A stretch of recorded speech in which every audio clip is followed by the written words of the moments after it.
Shalom. Saudaraku, ada banyak hidup di dunia ini bukan karena tidak ada hasilnya. Ada banyak tetapi sia-sia, saudara.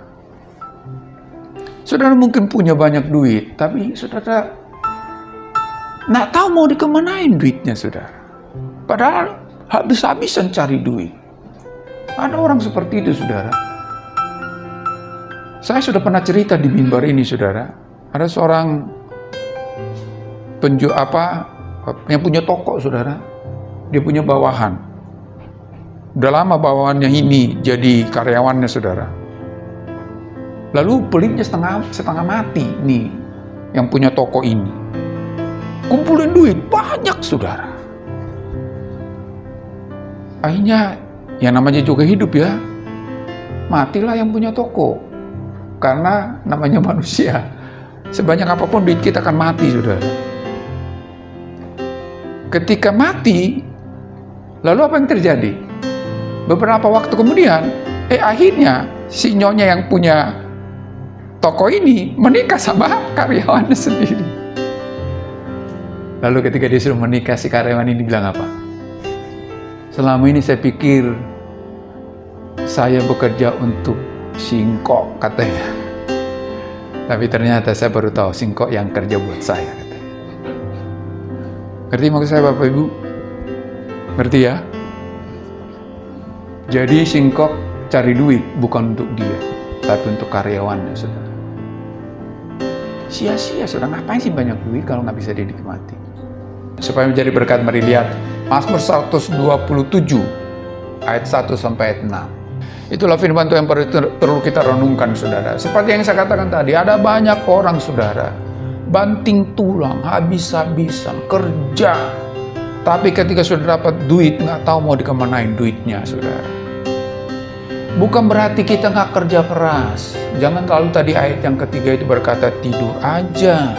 Enggak, saudara. Kerja keras juga. Berupaya juga, tapi ingat dan ingat, saudara, kerja kerasmu tidak akan membuahkan apa-apa kalau Tuhan tidak memberkatinya. Saya mau berkata, dapat duit? Ya, dapat duit. Itu tadi, duit mau dikemanain, kita bingung, saudara. Saudara butuh duit karena Anda nggak punya duit aja. Saya mau ingatin terus supaya saudara mau nonton video saya. Ya, di video saya ingatkan kita, saudara. Kita butuh duit karena nggak punya aja. Saudara cari duit karena nggak punya aja. Anda membutuhkan duit karena nggak punya, saudara. Coba kalau udah punya, bingung mau dikemanain. Itu kenapa, saudara? Padahal udah kerja keras kita. Contohnya Salomo yang menuliskan Mazmur ini, saudara. Apa kurangnya Salomo? Dia adalah raja yang paling besar. Tidak ada raja sebesar dia sebelum dia. Tidak ada raja sebesar dia sesudah dia. Makanya bacalah satu raja-raja, saudara. Di situ detail keberadaan hidup Salomo. Segalanya dia punya.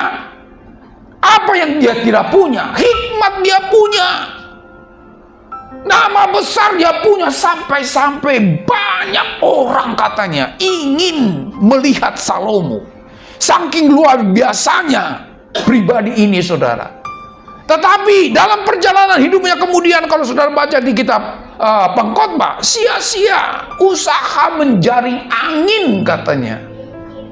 Bukan karena dia tidak punya uang, saudara, punya. Bukan tidak punya kebesaran, punya.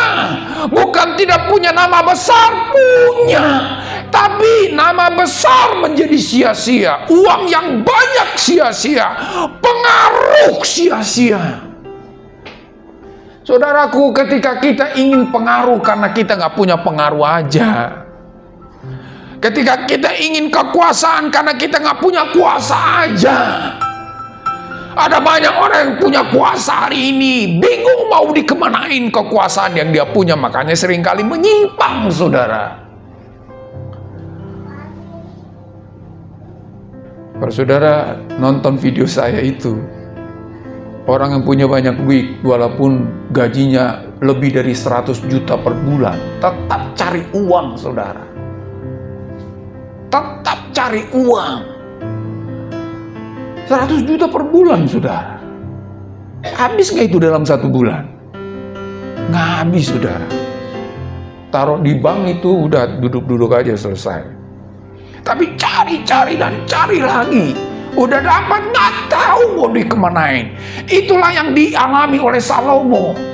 Kenapa? Itu kan, mengapa? Kalau ditanya perlu duit nggak? Perlu, termasuk yang ngomong ini, saudara. Saya juga perlu duit, saya. Tapi kenapa ketika kita punya duit, kita nggak bisa kelola, saudara? Sepertinya nggak bermanfaat dan sia-sia, kata Salomo. Salomo berkata itu bukan karena dia nggak punya duit, punya, saudara. Tetapi dia kemudian merenung, lalu lahirlah Mazmur 127 ini. Kalau bukan Tuhan, saudara, apapun hasil yang engkau dapatkan di dunia ini, kalau bukan keyakinanmu kepada Tuhan, kalau bukan karena percayamu kepada Tuhan, engkau mungkin dapat, sudah dapat jabatan, nama terkenal, dapat uang, dapat semuanya. Tapi ingat, nggak akan melebihi Salomo, saudara. Salomo saja berkata, sia-sia, apalagi kita. Jadi gimana harusnya supaya tidak sia-sia? Ya jangan tinggalkan Tuhan dalam upayamu. Jangan biarkan Tuhan tidak lakukan sesuatu dari kerja kerasmu. Makanya tetap harus kerja keras, saudara. Nggak mungkin beras terjun dari langit. Kalau dikatakan kalau bukan Tuhan, berarti harus dengan Tuhan. Ketika sebelum Anda keluar dari rumah, Anda berserah kepada Tuhan, aku tidak tahu kemana harus melangkah, padahal udah ada rencana. Bukannya bohong kita, saudara, karena kita nggak tahu apa yang ada di luar sana, saudara. Kita nggak ngerti. Walaupun sudah banyak rencana, ada kalanya buyar semua, saudara. Dan ketika Anda diperhadapkan pada sebuah pilihan, Anda akan tahu pilihan mana yang paling tepat kalau Anda berserah kepada Tuhan. Dan ketika Anda mendapatkan sesuatu, Anda tidak akan pernah bingung, saudara.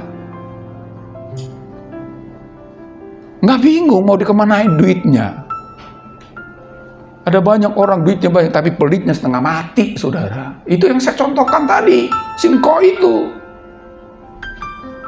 Pelit sekali, mati sama karyawannya juga kan. Kenapa selama ini nggak dikasih ke karyawan? Itu hakku, itu milikku, itu kerja keras, bukan gitu, saudara.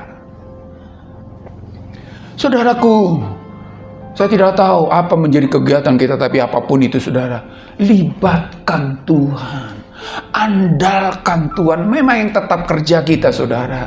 Seperti yang saya katakan, nggak akan mungkin beras terjun dari langit. Untuk dapat beras memang harus bekerja, tapi jangan bilang aku dapat uang karena kerja kerasku. Amsal berkata, orang kaya itu karena Tuhan, susah jerih lelah orang tidak bisa menambahkannya. Jadi kalau ada orang kaya hari ini, Tuhan, saudara, karena Tuhan, bukan karena kerja keras. Lalu nggak usah kerja keras, apalagi kerja keras saja karena Tuhan, apalagi nggak kerja keras, saudara. Kan gitu. Coba Anda nggak kerja keras, nggak dapat apa-apa. Kerja keras saja nggak dapat apa-apa, apalagi nggak kerja keras, saudara. Tapi kerja keras kita harus dilandasi keyakinan kita kepada Tuhan. Makanya tidak akan menghalalkan segala cara. Banyak orang yang coba sekarang lihat yang kena tangkap korupsi, saudara. Hebat karena sepertinya hidupnya, tetapi dari korupsi, saudara. Kenapa? Bukan Tuhan. Kalau Tuhan nggak mungkin korupsi, saudara. Nggak mungkin. Kalau karena Tuhan korupsi, nggak ada lah kamusnya, saudara. Ya dapat duit sih, dapat banyak, ya kan? Sampai jet pribadi punya katanya. Masih muda orangnya jet pribadi, dari mana juga? 50 tahun juga belum. Jet pribadi, rumah di mana-mana, mobil mewah gonta-ganti. 50 tahun juga belum, saudara. Baru kelihatan sekarang kan? Itu karena bukan Tuhan. Bukan berarti saudara kita nggak boleh kaya. Saya juga pengen kaya, saudara. Belum aja, nanti kali gitu ya. Saya juga pengen kaya, tapi jangan kaya bukan karena Tuhan. Jadilah kaya karena Tuhan. Dari mana? Libatkan Tuhan ketika engkau kerja, ketika engkau berusaha, ketika engkau cemplung di masyarakat sana. Jangan karena pemikiran kita, jangan karena kemampuan, pengalaman gitu kan. Apa kurangnya pengalaman Salomo? Tapi di titik tertentu berkata, sia-sia menjaring seperti menjaring angin, saudara. Bapak Ibu, saya ingatkan lagi kita, visi misi gereja ini. Bertumbuhlah. Mulailah saudara, libatkan Allah dalam hidupmu, dalam pekerjaanmu. Memang yang ngetik itu tetap jari-jari kita, yang berpikir tetap otak kita, saudara. Tapi katakan kepada Tuhan, Tuhan, aku gak bisa ngapa-ngapain tanpa Tuhan. Maka Tuhan akan memberikan hikmat bagi kita, lebih daripada orang yang tidak mengandalkan Tuhan. Ketika engkau mengalami stuck dalam hidup ini, selalu akan ada jalan keluar tanpa harus sogok orang, saudara. Kadang-kadang kan begitu, udah stuck baru sogok orang. Kebetulan anak saya nggak ada di sini. Saya di satu sisi saya bersyukur, saudara, bersyukur sekali sama Moses itu. Seringkali saya berkata sama dia, itu ada lowongan sana, lowongan di sini. Apaan tuh Pak, PNS katanya. Loh, kenapa emang? Korupsinya gede katanya. Dalam satu sisi saya bangga, saudara, ini anak nih mau jujur kalau kerja gitu kan. Tapi saya bilang sama dia, ingat, gak semua orang sama, saya bilang. Tapi kan saya tahu diri, Pak. Sanggup gak saya nanti di sana kalau hal itu terjadi, katanya. Di sini nggak mulai agak. Kalau engkau mengandalkan Tuhan, siapa sih yang bisa mengalahkan kita, kata Paulus? Jikalau Tuhan di pihak kita, nah makanya engkau akan kalah kalau bukan Tuhan, saudara. Ketika tawaran datang padahal itu bukan hakmu. Ketika mulai menyimpang, engkau mulai ragu-ragu. Kenapa? Engkau andalkan dirimu. Saudaraku, uang perlu ya, tapi temukanlah uang karena engkau mengandalkan Tuhan. Jangan halalkan segala cara, Bapak Ibu. Bertumbuhlah. Milikilah hidup yang berdampak. Jadi duit bukan segalanya, Bapak Ibu, bukan. Kita butuh duit, ya. Tapi temukanlah duit karena engkau mengandalkan Tuhan. Itu baru hidup yang tidak sia-sia. Saya tidak berkata kerja keras tidak menghasilkan, dapat, saudara. Apalagi tipu sana tipu sini lebih banyak dapatnya. Lebih banyak, saudara. Lebih banyak. Jangan bilang begini, Pak, kalau yang andalin Tuhan nggak ada duitnya. Siapa bilang, saudara? Siapa bilang? Carilah dahulu kerajaan Allah dan kebenarannya, maka semua akan ditambah loh, Bapak Ibu. Bukan diberikan katanya, ditambah. Ditambah. Jadi bukan diberikan. Berarti nominalnya sudah ada. Tapi Tuhan itu nggak pelit. Di-upgrade, saudara. Jadi jangan khawatir, andalkan Tuhan nggak ada duit. Justru keliru, saudara. Ya memang, kalau kita udah terbiasa tidak andalkan Tuhan, tipu sana tipu sini dapat duit, sulit memang. Apalagi ketika sudah mulai bertobat, lalu mulai andalkan Tuhan. Awal-awal syarat itu kan, apa saya bilang? Kemarin 2 juta, sekarang cuma 500.000, gitu kan? Apa? Ayo. Emangnya seperti makan cabai, saudara. Makan lalu pedes gitu ya, engkau akan diuji, saudara. Makanya perlu pendampingan. Perlu orang yang harus mendampingi. Nah itu butuh saudara-saudara seiman. Saudara-saudaraku, bukan berarti kita harus jadi malas-malasan ayat yang ketiga. Coba, ini buktinya saudara. Mari pahami ayat 3 ini. Ayat 3 coba, Eli. Ayat 3. Sesungguhnya, ayat 2 ya. Ayat 2. Sia-sialah kamu bangun pagi-pagi. Mari perhatikan nih saudara. Duduk sampai malam lembur saudara. Dapat duit nggak lembur? Banyak duitnya. Banyak saudara. Dan makan roti yang diperoleh dengan susah payah. Makan saudara.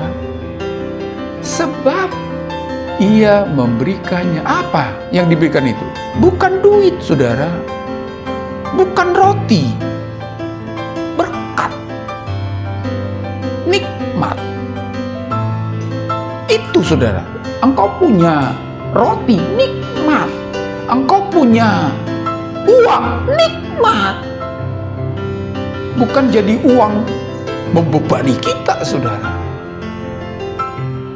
Sebab ia memberikannya kepada yang dicintainya pada waktu tidur. Tidur di sana bukan ngorok maksudnya Bapak Ibu, bukan. Coba Anda tidur, apa yang Anda? Kenapa Anda tidur sih? Coba. Tidur itu posisinya apa? Nggak tahu apa-apa kan? Blak aja. Mau terjadi apa, gempa bumi, mau kebakaran, terserahlah. Tidur saudara. Berserah. Itu tadi, mengandalkan Tuhan. Bagi mereka lah nikmat itu diberi. Bagi mereka lah nikmat uang itu diberi. Jadi nggak pusing dia mengenai duit, bukan karena tidak ada duitnya. Bagi mereka lah nikmat itu diberi saudara. Bagi yang berserah, bergantung pada Tuhan. Masihkah saudara memikirkan kerjaan saudara ketika saudara tidur? Enggak saudara. Masihkah saudara memikirkan masalah saudara ketika Anda tidur? Oh, enggak saudara. Mau utangnya 1 miliar ketika tidur, lupa itu semua. Artinya, kalau engkau berserah kepada Tuhan, masa ia akan biarkan dan tidak pedulikan kita. Makanya dibilang di sini, ia memberikannya. Tuhan memberikan kepada orang yang berserah, bergantung, berharap kepada Tuhan. Jadi itulah yang kedua saudara, jangan andalkan dirimu, tapi andalkan Tuhan. Dan yang kedua, berserahlah kepada Tuhan. Makanya ketika engkau misalkan sudah berusaha, enggak juga boleh, sudah, jangan ngotot saudara. Karena bukan karena hasil yang kau temukan di pekerjaanmu yang menjadi nikmatmu. Bukan dari situ, bukan dari uangmu, bukan dari Tuhan. Saudara, karena saya bukan nggak punya duit sebanyak itu kali ya. Itu orang kadang-kadang begitu. Wah, Pak Moli ini ngomong enak karena nggak punya duitnya. Tapi ada orang loh, dia kehilangan 100 juta. Dia enteng aja itu saudara. Karena saya masih punya 1 miliar. Kan gitu. Hilang 100 juta, dia enteng karena apa? Dia punya 1 miliar. Kalau misalkan itu 100 jutanya, dia enteng nggak? Belum tentu saudara. Tapi ada orang 1 miliar hilang 100.000, mencak itu saudara. Yang hilang cuma 100.000. Ada duit 1 miliar, mencak akan apa? Tahu nggak? 100.000 itu keringatnya seberapa banyak yang harus saya keluarkan? Kan gitu saudara. Nah makanya uang jadi hidupnya dikendalikan uang saudara. Saudaraku, kalau mau hidup ini tidak sia-sia dan hasil kerja keras kita tidak sia-sia, Udah banting tulang siang dan malam, tapi sia-sia. Supaya tidak sia-sia, berharaplah kepada Tuhan, andalkan Tuhan, saudara. Sebab kalau itu yang terjadi, ayat yang kelima, ayat ini saudara, berbahagialah orang. Kalau engkau mengandalkan Tuhan dan berharap anugerahnya, berbahagialah engkau. Apa itu maksudnya? Uangmu jadi kebahagiaanmu. Namamu yang besar itu menjadi kebahagiaan. Sarjanamu itu menjadi kebahagiaan. Doktormu itu jadi kebahagiaan. Berbahagialah orang yang telah membuat penuh tabung panahnya. Dengan semuanya itu tadi, mengandalkan Tuhan, berharap sama Tuhan.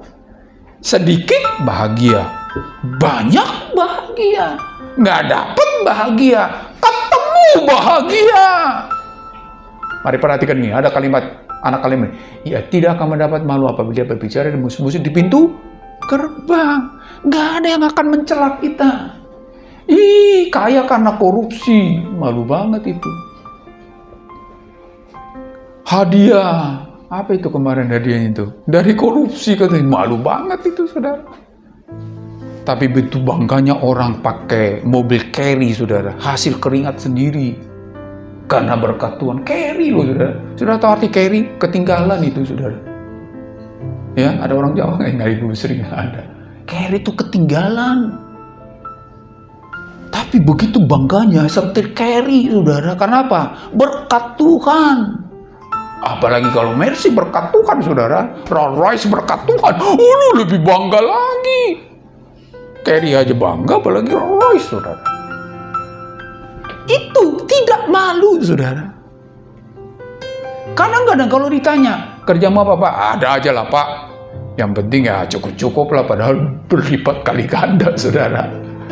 Kenapa? Nggak jelas pekerjaannya. Tapi ada orang, saudara, saya pernah itu ngobrol sama orang, dia bekas wakil lurah. Dia wakil lurah loh. Bekas, pensiun, selesai. Karena dia udah terbiasa kerja, akhirnya dia kerja di pembuangan sampah. Udah pensiun sih. Jadi urusin sampah. Banyak orang ngeledekin dia. Wah, hidup dari sampah katanya. Tapi luar biasa pernyataannya diberikan ke saya. Tahu nggak Pak katanya? Saya bangga disebut hidup dari sampah daripada sampah masyarakat, katanya, saudara. Coba pikirkan itu. Nggak apa-apa hidup dari sampah, tapi bukan sampah masyarakat. Bangga dia jadi pekerjaannya tukang sampah, saudara. Bukan tukang sampah sih, yang bersih-bersih itu, yang warna hijau orange itu, saudara. Bangga dia. Saya hidup dari sampah memang, tapi bukan sampah masyarakat. Bangga ke kita dengan pekerjaan kita hari ini. Bukan karena pekerjaan itu, saudara, tetapi karena Tuhan. Apapun pekerjaanmu, saudara, kalau engkau andalkan Tuhan di sana dan anugerahnya nyata, engkau akan bangga, nggak malu, saudara. Mau cari apapun, mungkin di pandangan orang, dipandang sebelah mata, nggak dihargai, tapi Tuhan tersenyum dengan pekerjaan saya. Dan itulah hidup yang tidak sia-sia, saudara. Jadi apapun pekerjaanmu hari ini kalau bukan karena Tuhan. Salomo sudah mengalami dan mengingatkan kita pagi ini. Hidupmu akan sia-sia. Bukan karena engkau tidak dapat dari hasil dari pekerjaan. Tapi engkau akan bingung untuk mau diapain itu hasil. Karena Tuhan memberikannya pada yang dicintai. Jadilah orang yang dicintai Tuhan, saudara.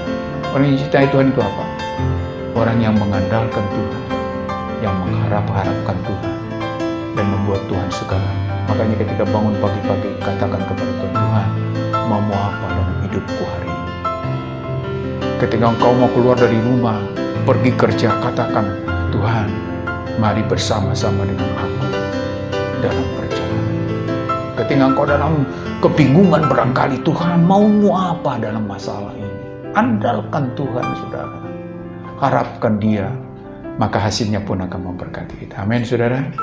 Mari kita berdoa.